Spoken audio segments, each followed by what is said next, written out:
All right, guys, so we're live. So we're here with Kyle and Alex from Shear Lacrosse. Brooks is here from High Sierra Strings, and then there's me from Superstringing Lacrosse. So we're going to begin just with some ice-breaking questions. We have some more judges join in later. Brooks, you can take it away. Okay, so thanks, Jack, introducing us all. So first, just as an icebreaker, what is everyone's favorite head? Could you guys just comment in either the chat or the Q&A box what's your favorite head and why you like it? Okay, simple enough, pretty much. All right, we'll wait for some answers to come in there. Personally, I like the Nike CEO because for me it has a really nice flex point, and I love taking face-offs with it, but then after a while it does warp, but then for the most part it stays pretty good. How about you, Jack? My favorite head, I've actually used this head for like all my life, is the STX Surgeon. I used the original Surgeon for probably like 5 years, and then I switched to the STX Surgeon 300 when they came out with that one. And I really just love the Surgeon line, so that one's been my go-to. Cause I'm an attackman, so I like a pretty pinched head, but I like it pretty stiff as well. So it works really well for me. So Kyle and Alex, what are your guys' favorite heads personally? All right. Well, the setup I'm using right now is on a Clutch 3X.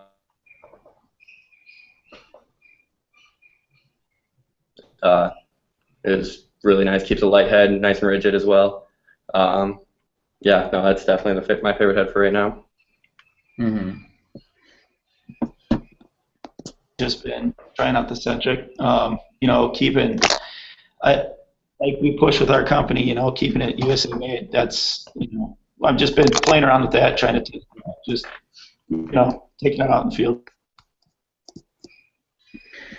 Okay, so Kyle and Alex, what is your goal with ShearLex as an American lacrosse manufacturer? Like, what's kind of your overall goal?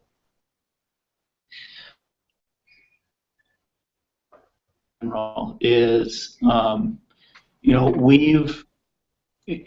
not looking to take control of the market. Obviously, there's STXs and Bryans that are out there that they're behemoth companies with money for marketing, and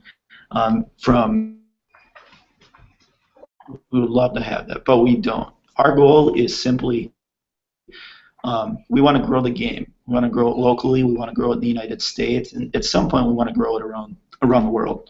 Obviously, you see pockets, picking up in different countries, and that's great. Our thing is bringing USA made.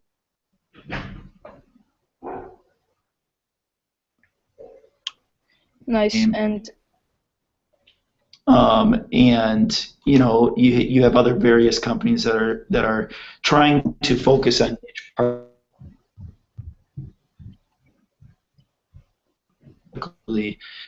to really research, analyze, and develop products that we can push right here in the States. Obviously, with calling it American sport, we want to keep it that way. I personally think that because many companies, almost all of them, produce overseas just because it's cheaper. Like, I don't really agree with that. Like, the risk, because you don't have a close enough connection with your customers. That's kind of what I believe. Mm-hmm. All right, so what do you think are the upsides of being an American lacrosse manufacturer rather than manufacturing elsewhere? The people that are actually manufacturing it here are more in tune with, the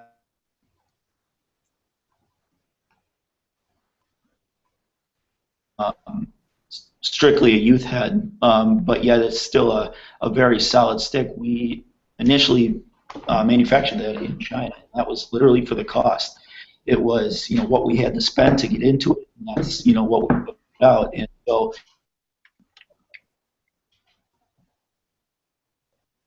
was, well, how physical is the sport? What do you do with the sticks? It's like, questions that any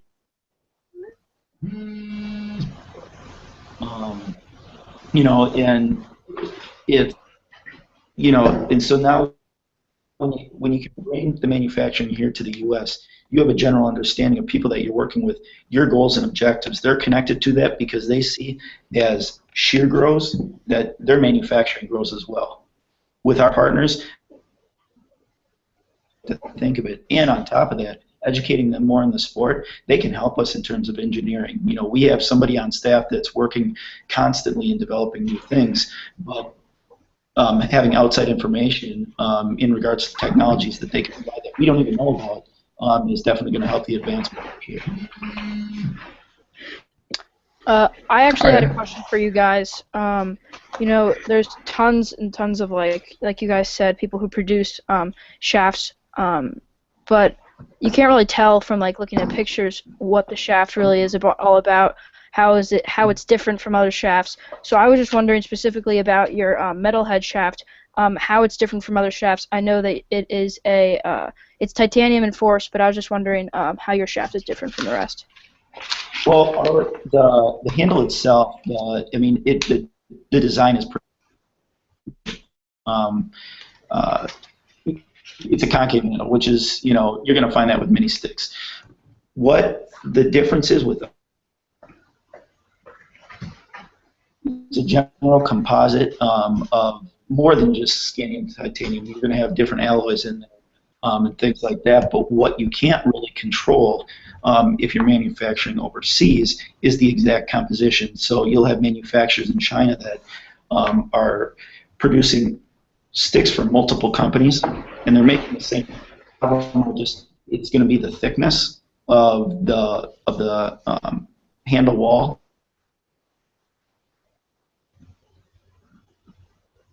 In our fulcrum, it was a general stock stick that we put our design on. Once we brought it to the States, well, now we have the ability to control the composition. And so when we say it's titanium enhanced, we are literally able to infuse 4 times more titanium into the handle itself. And so that's what really differs our scandium titanium versus from anything else that's on the market. You can play around with weight, make it lighter. Obviously, the true meaning of you're giving up durability for weight, yeah, that's true to a point. But if you can control the actual composite, well, then you can sort of alter that, and that's sort of what we've been trying to do with the metalhead, and that's going to continue to evolve as we figure out different ways to apply designs. Because as you guys know, if you apply a design to a bare metal, it's going to add weight to it. If you apply gripping to a handle, it's going to add more weight to it. Well, if you can work your way past the design of it and say design on it, well, now you're adding a whole other element. You're taking away weight from it, and you're making it more lightweight, which seems to be a huge demand. But what a lot of players tend to forget, that if you give up a lot of weight, you're obviously giving up a lot of durability as well. So before we talk about other things, we're going to ask all of the viewers right now to pose questions in the comments directed towards Jack and I or Kyle and Alex from ShearLax about their products, about American manufacturing, any questions that you want. We will answer them. I think some judges will still be joining us shortly. So, yeah, list some comments. And we'll have Kyle and Alex talk a little bit about their Crook X head. Yeah, I'll let you. All right. So, yep, we do have the 17 sidewalls. Yeah, we're Crook with us, actually. So we have the 17 sidewalls on this. Millions of different pockets you can put into here.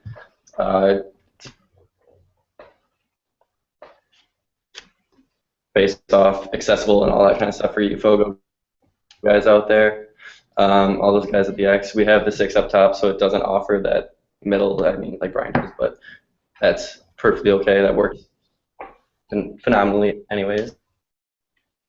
If any questions you guys have about the head outside of the fact that we're going to be manufacturing it here in the United States?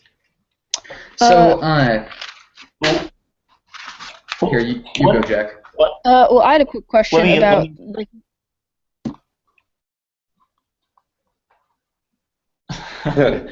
I just wanted to give you a little bit of overview on the Crook too, outside of the the design of it. So we've had a lot of we fielded a lot of questions in regards to other heads of similar design, which is and they are is a stock format. It's a stock design. Just as we broke out with our fulcrum and then started changing that as it went on, our decision was to whether we were going to manufacture them in China, which up until about 3 weeks ago, 2 weeks ago, that was the case. But as we continued to see more and more companies using the stock design, we wanted to make the change now so that we could really change the composition of the head, which is going to allow for more for you guys in the face-off and things like that. Right outside of Madison, Wisconsin. So it's actually, with our shafts being in Minnesota, our metalhead being in Minnesota, along with our fulcrum, and then our carbon fibers out in Oregon, we're bringing in something even.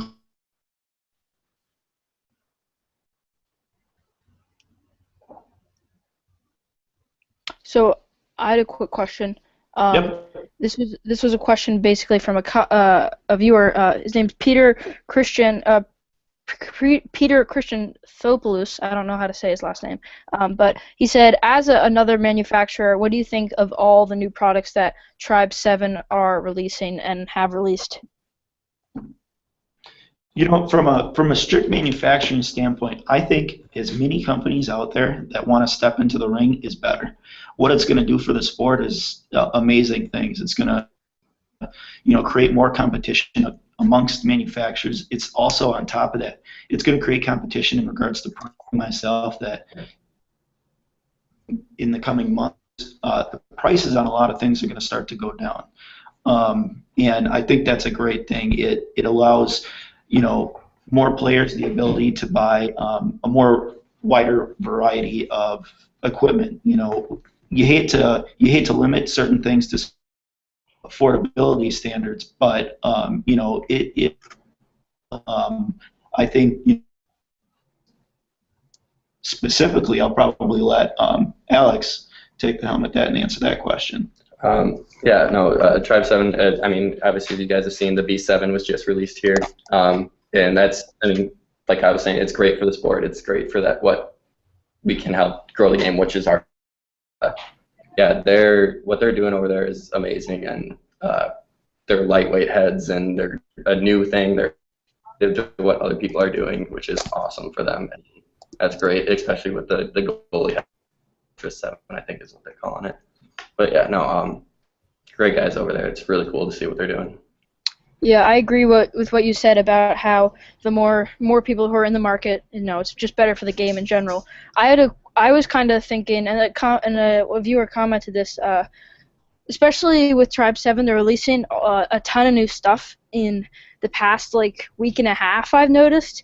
So they were thinking, their question is, what do you think about them deciding to launch all this new stuff in such a short period of time instead of spreading it out over a more gradual period of time to get even more publicity on each individual product? Yeah, marketing wise, I probably would have chosen that route of spreading it out a little bit more, seeing as we have, technically with the off season we have, especially here in the Midwest, you have a lot more time to launch these products in order to lead up to a main purchasing season. I'm sure that what they've done is a lot of market analysis, and I know that what they probably opted to do is do what other companies aren't doing, and that's launching all their new stuff right now. So I think they're taking advantage of what's probably called and they're really taking full advantage of that. With outside of our Crook coming.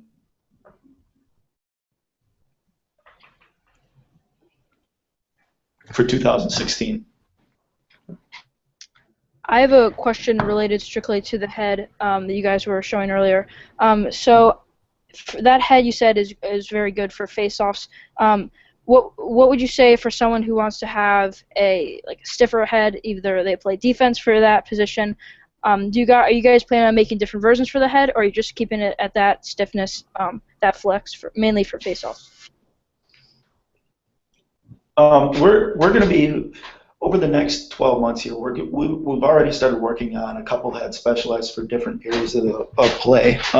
We decided with the flex and with the top of the head itself, it's obviously not as conducive to playing D as much. So we've gotten a lot of notes from other players that are currently playing that we speak to regularly, and we're trying to put something together to provide a complete line. Obviously, our goal was to get ahead that we can launch a full, I guess you can call it a full stick at the moment, that we really wanted to come out with. We have, some marketing behind it, and so that's why we wanted to launch this before we really developed anything else. I mean, it's basically the standpoint we've taken with all of our products. So I have a question from the design standpoint of the Crook. Yeah. So is the Crook X designed for any type of pocket, or is it kind of like, I'm sure you guys are familiar with the Epic Hawk? I'm pretty sure everyone is. And that is designed for like a high pocket. Is the Crook designed for a specific pocket? As you guys can see, I'll show you the sidewall right here. It's a very even sidewall. It could hold any pocket very easily, especially with the 17 sidewall holes that it does offer. So it's not going to be specific for any one pocket, face shape as well. But yeah, it's going to be very, very universal. For basically any type of player can string up any pocket in here. And how much will the Crook cost when it launches in 2016? I believe you guys said. No, well, we're launching it in progression season. They're going to be 5, but they're going to be, our pre-sale is going to begin in August, but we're going to be shipping them out late August, early. Yeah, that's great. I think with your shear stringing competition, I'm sure everyone knows about that. That's going to be great for your guys' business and for pretty much marketing the head all over. Hey, Tucker. Hey, how's it going, buddy? Pretty good, man. So we were just talking about the Crook X head that ShearLax is producing. So I think Jack had to go for a little bit. So Tucker, do you have any questions to the ShearLax team? Not particularly, actually. Not too much. Okay. So well, I will ask. What's your head? Do you have a position it's being geared towards? Well, we talked earlier. It's going to be more of a transition MIDI to an attack, or not attack, face-off X type of player, due to the, I guess, elasticity of the head is how I would call it, flexibility. Oh, nice, yeah. But player that wants to pick it up sure definitely can. Yeah, I will say transition MIDI heads that are being specified towards transition MIDI seem to be doing well in the market now, because that seems to be appearing as a new head position definition. If you notice, like with the centric and almost with the stallion, they're saying transition MIDIs, that's really what it's geared towards. And I think when you define it in such a great category like that, it really selects the market without people having to think, which is great. Mm-hmm. So recently, there have been some head mesh companies that have sort of been gearing towards mesh, where they've been producing mesh. Like I know Warrior is coming out with their new performance mesh soon. Do you picture ShearLax following that route? No. We partnered with Gemma. We're partnering with String King for the fact that we feel they provide a solid product, and so we're not going to specialize ourselves in something that we don't foresee ourselves being. It's not our job to provide a secondary lower tier product. We just want to provide the best that we're capable of doing better. I love that. So let me see if anyone has any question. All right. Wait, who's This, are we on Jack's YouTube right now? yeah, I believe so. Okay. So, from Jake, what do you think about the Evo 4? Can I chime in on this? Yeah. Go for it. So this is the Evo 4X, kids. Um, Personally, Evo 4X and Evo 4 are two heads that I absolutely love for using attack. I've used both for a number of years, or a number of seasons, just off and on, and great heads, absolutely great heads. Personally, I like the X-Spec more because when I go up for one-handed catches or anything like that, I can pick it off much easier. Whereas the 4 has such a pinch throat, I have difficulty with that. But I will say I do not have difficulty too much with warping on these heads, which is always a great thing. And I just think they're all around a great head for sure. I give them an 8 out of 10 easily. Okay, so from Jim, this is directed towards you, Kyle, and Alex. What stores do you plan to put your products in? Aggressively going after mortar stores. We don't want to get into any larger chains, and we're looking actually to stay offline. I mean, outside of, these smaller stores. I've in other industries that I've worked in, we find things often get diluted in terms of quality if you start to go after, large chain stores. There's great things. There's positive.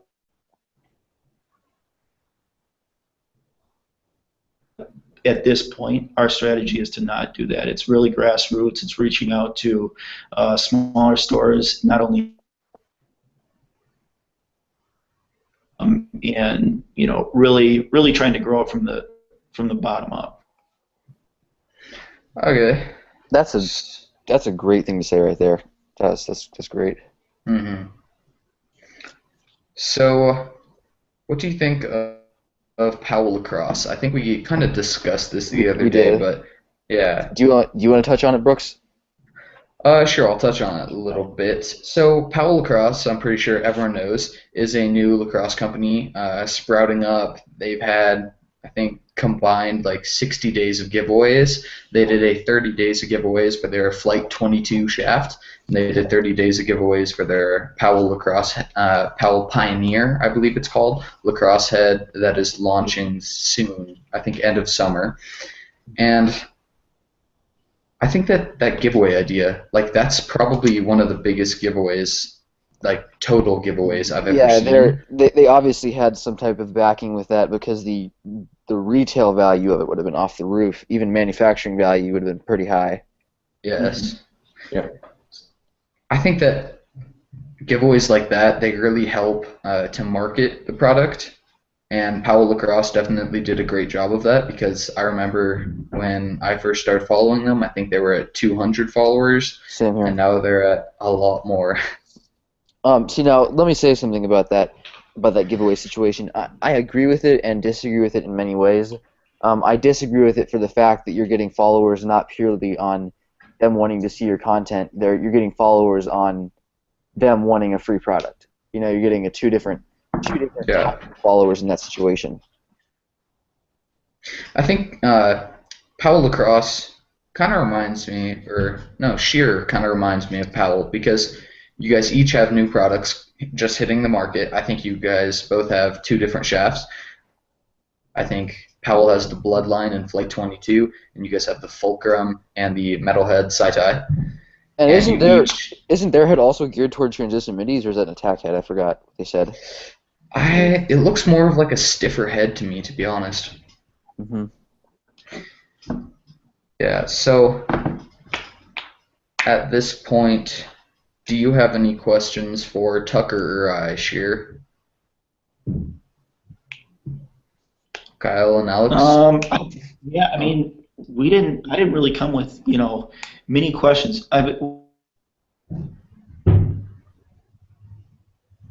Brooks, they just cut out for you? Yeah. Same. I think you just cut out, Kyle. Are we here? Now you are, yeah. Yeah. All We're right. here? Cool. Okay. Sorry about that. You're good. the biggest question I have, and what I want to really hear from you guys is, what if you could name the top 3 things that you guys ultimately could see improve the sport through product development, what would they be? Hmm. That's a hard one. Mm-hmm. Brooks, you go first. Number one for me would be price point. I know I talked about you. I talked with you about this the other day. Price point of things on the market is outrageous these days. So kids just being introduced to the sport, most of them have to be wealthier class kids. They're to be honest, people just joining the sports, they have to spend hundreds and hundreds of dollars. Like just the price of helmets is And crazy. now, this is also true with a lot of club teams I've played in Ohio, is that a lot of them are being sponsored purely by out-of-source sponsors, medical clinics. I mean, anything, honestly, any local business is sponsoring them because these kids don't have the funding to go out and play this sport. I mean, it's become more like hockey, where hockey you really have to spend a lot in your gear, skates and everything like that. I think that lacrosse, pretty much on the market, is one of the most expensive sports to play. Like, I believe it's more expensive than football, all that. It's more than I think baseball that, when I played. That's for yeah, sure. I think that if lacrosse really lowered, all the big companies, if they lowered the prices of their gear, that would grow the game so much because all the beginning players would be able to get their gear at affordable prices. Yeah, but now let me take that question, or let me take that answer to a different level. This is for you guys, Shear Lacrosse. Now, you don't have to blatantly answer this, don't straight up answer this, because I know you probably would like to use information less, but in head development, have you found that most of the investment in the heads that's bringing the retail price up is from research and development and the engineering behind the heads, the initial investment? Yep.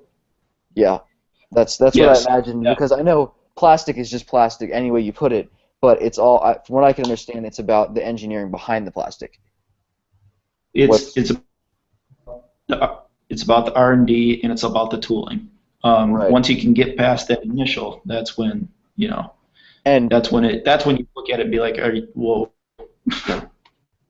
right, and that's why I see that it'd be a difficult situation to be able to lower the price point too much, because you are still having to have that R&D there. Mm-hmm. Yeah, but I mean, exactly what I did earlier. The more the companies that are out there, the more a lot more of that R&D will actually come together through multiple companies working together. Exactly, I have seen that. We knew that. Yeah, so I think you know what I mean by that.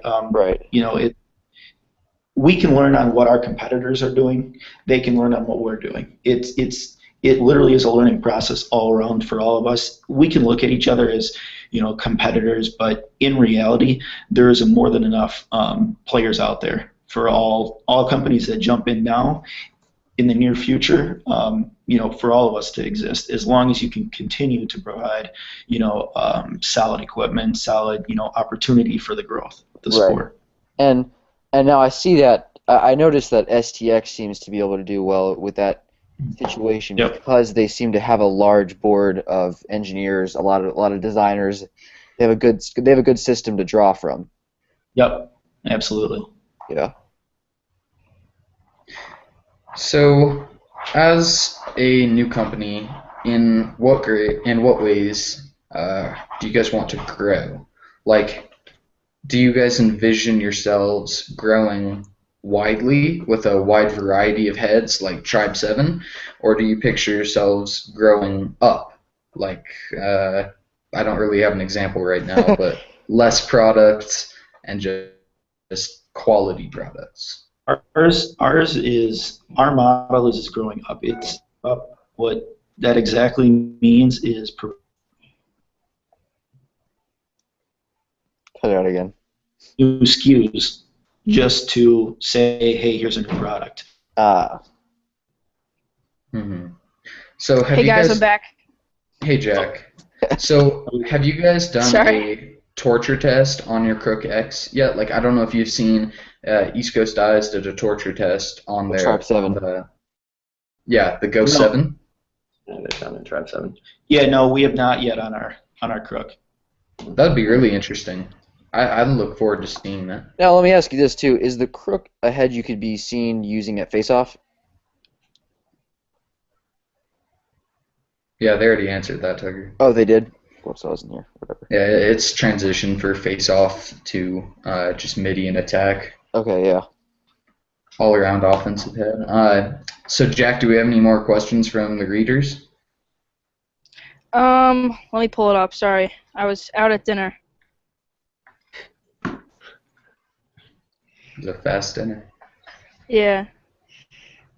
All right. Did you already ask those questions I texted you from the other? Yes. All right. Yes. You So did. cool. So all right. So I don't know if you already asked on this, but Nick Disco asked, what pocket would be best in this head? Yeah, we talked about that already. Okay. You guys can touch on it a little bit more. Pretty much Yeah. any pocket. Like we mentioned earlier, the 17 sidewall holes again makes this pocket very easy to string, or makes it string any pocket in. Yeah, so whatever you have a preference in, string it up, and would love it.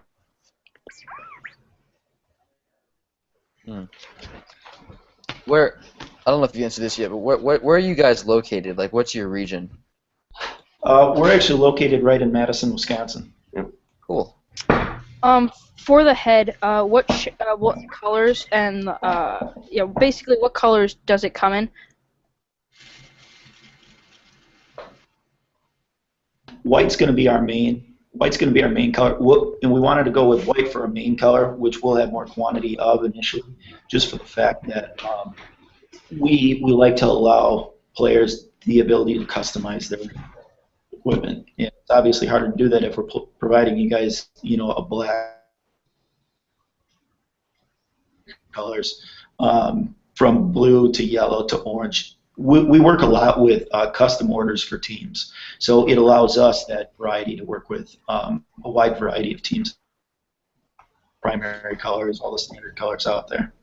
I know that James from Pocket Power Lax, Kevin from Gopher Lax, and I will definitely enjoy the white because we will dye the heck out of those things and then string them up with some crazy colors. We honestly are looking for, we definitely like playing around with even our own equipment, not even. Cut out again. Oh, cool. You guys there? Yeah. Okay. Yeah, I can't wait to get my hands on one of these. Dye it up, string it up. Sounds fun. I have another question here from Cade Headley. He said, your head would compare to what head in the market currently? Well, there's, as we were going over before with our head, there's a few other companies that use our design.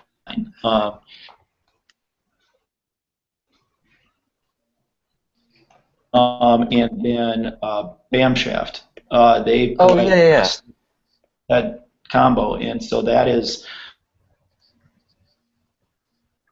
the design of this head.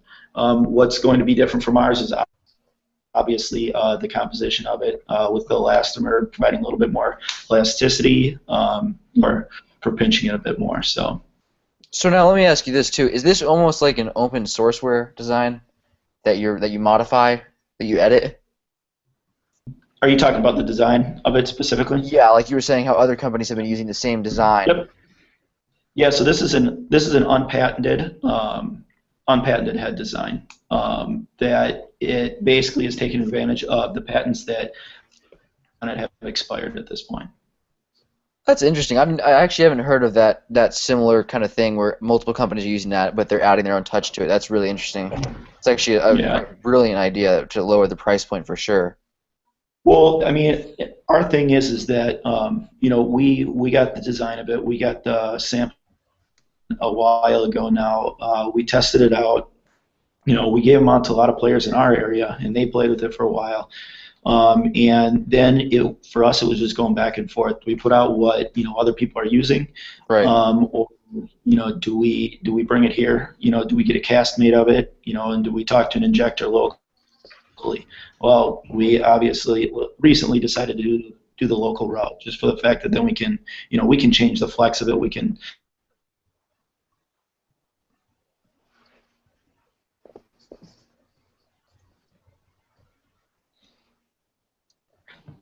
You guys there? Yeah, still here. Yeah, we're here. You guys Sorry. cut out again. So we want to make sure we're not going to interrupt you. Oh, Yeah. okay. Oh yeah, no. I had a question. I was looking at your Instagram page, and I noticed this crank pre-workout. Yeah. And it's. I was wondering if you could just talk a little bit more about what that is. So basically, we came out with a protein line, and we manufacture. We work with a company out of Oklahoma for that.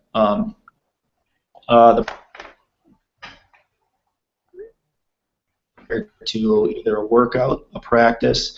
I specifically wouldn't use it for a game in which you tend to, if you're a player, that you would drink it really fast. It isn't meant for something that you drink in the beginning of the game and it lasts throughout the game. The endurance don't work that well, but if you are to sip it throughout a game, it will provide that extra boost for you. Now, for a workout, something for immediate boost that you'll constantly be going at it, then it's something that's great for that. Yeah. I have So, another question. Let me interrupt you really fast. I gotta head out really fast. Really nice talking to you guys. Love hearing about your head. I can't wait for it. Sounds great. Yeah, absolutely. All right. See you guys later. Bye. Nice meeting you. All right, later, Tucker. All right, so I have a quick question. With your shaft, I don't know if you touched on this while I was gone, but what would the flex level be compared to other shafts? I know many of them have a specific, they sell different flexes. I was just wondering what the flex level would be like on your shaft. That metalhead is going to have a pretty low flex. It is with the titanium. It's really built for durability and lightweight. It doesn't have the flexes, say, especially as say what our Forza will.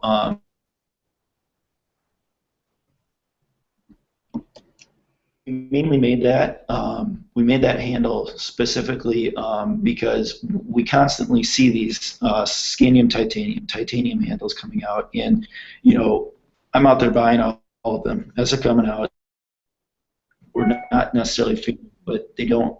I can't tell a difference between a lot of them, and so that's when we decided to come out with the metalhead, which we could, bringing here, we had the ability to add that more titanium to it, and once you have that titanium to it, it can take a beating just as well as it can deliver one.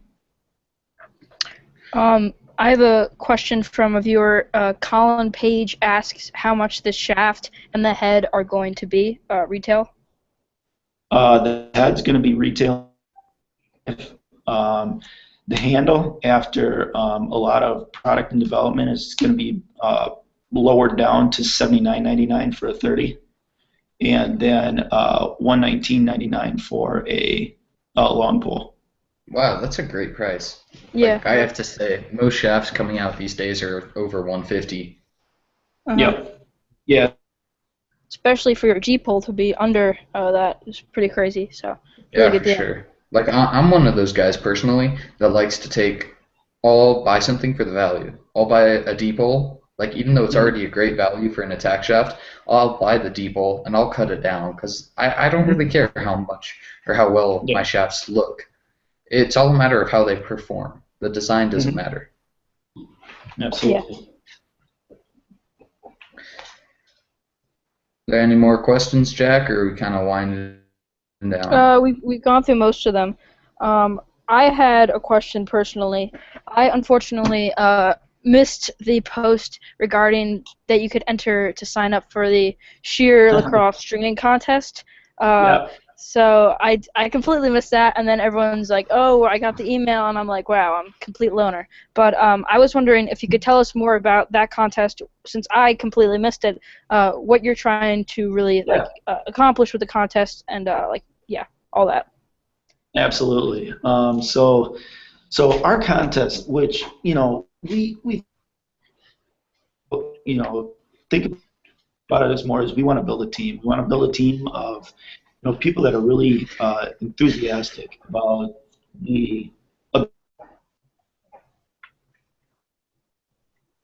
quality ones. Why? For the fact that as we release our head, we're going to start with a customizable way of people that are able to purchase them through our website. And in doing so, we don't want to have a 2-3 week turnaround to get them something that's of higher quality, unlike ordering from say a Dick's where you're getting something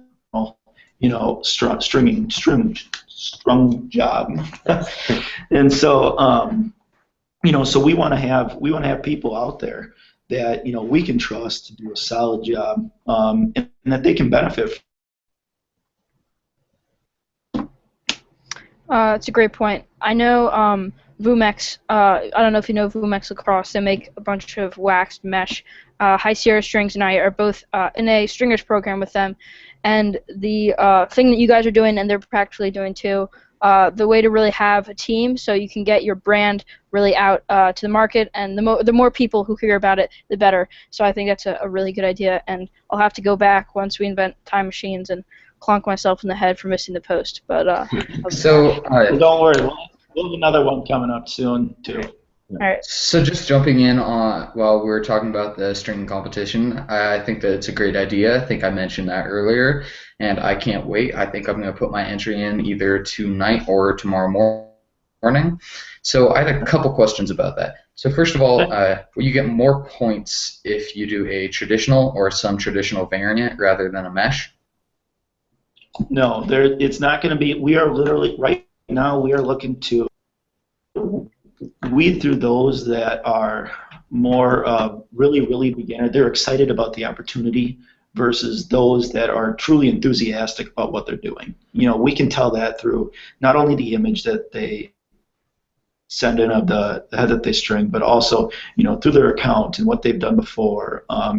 We really want to give an opportunity to those who are beginners, but we also really want to focus on those who know, not only want to provide a solid head, but they also want. We want your feedback. That's what we're after too. So now that round one is out and in the public and people are entering, can you give us any hints on what round two will entail? We will say that coming on Friday before we decide who's moving on to the round. We're still finalizing a couple things with it, a couple scenarios. So after the first round, will people get cut, or will that be after the second round? No, after the first round.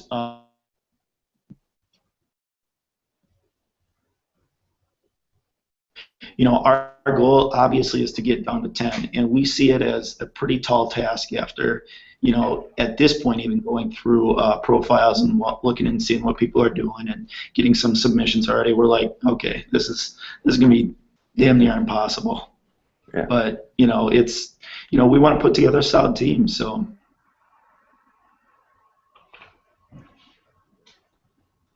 So I'm not sure if you said this earlier, but how many? If so, I missed it. But how many people are getting cut after round one? We're about. It's going to be about 21. And will that continue at that same rate throughout all the rounds? We had a lot of applications coming into it. We had over 100, and we already had cut it down to. It fluctuated from low 40s because we had some emails bouncing out, but we ended up being able to connect about, I think it's either 50 or 51. I can't remember the exact number, but we're cutting it down straight to 30 after this first round. After round one, wow, that's a pretty big cut. Mm-hmm. I look forward to seeing the cut. Our thing is looking forward to us launching our head with us also naming, our team of stringers that we're going to be working with. And Did all the shafts from the giveaway that you guys hosted a little while back, I know some people were curious about that and contacted me earlier in the day. Have those all been shipped out? Yeah, everything's been shipped out. Unfortunately, we ship any giveaways we do. We usually ship USPS. It always, not only the shafts, the shirts, the pre-workout, and out there they'll get it. I know they'll be surprised when it comes. So. Yeah, I'm really jealous because one of our judges, Kyle from Grizzly Lacrosse, he won one of your Yep. metalhead side ties, and I can't wait to hear about what he Yeah. thinks. And we're absolutely excited to hear what he thinks too. That's the one reason we do giveaways. Obviously to get free stuff out there, but we really want feedback. That's what we want. So as we're kind of winding down now with about 9 minutes left on the half an hour, Jack, do we have any more questions? Not really. A bunch of people are saying, hey, hello, they all want to test your stuff, but other than that, not really. Well, who won it? Yeah. We look forward to getting it out in you guys' area.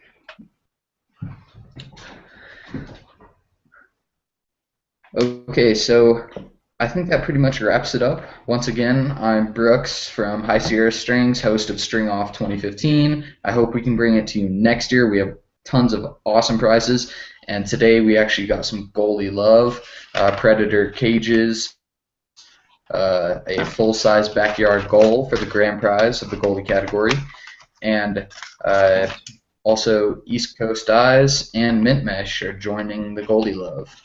So goalies, there you go. And once again, this is Kyle and Alex from Shear. Quick note, I know this isn't related to Shear, but for the entries when you're doing the video, make sure when you're passing against the 1x1 area, you're really snapping your hands, because if we see you like stopping halfway through your release or lobbing it, it's gonna not be as much of a, it's gonna have a negative influence on our minds when we're making our decisions. So that's really it. So like you said, that's Brooks. Thanks Kyle and Alex for tuning in and talking with us.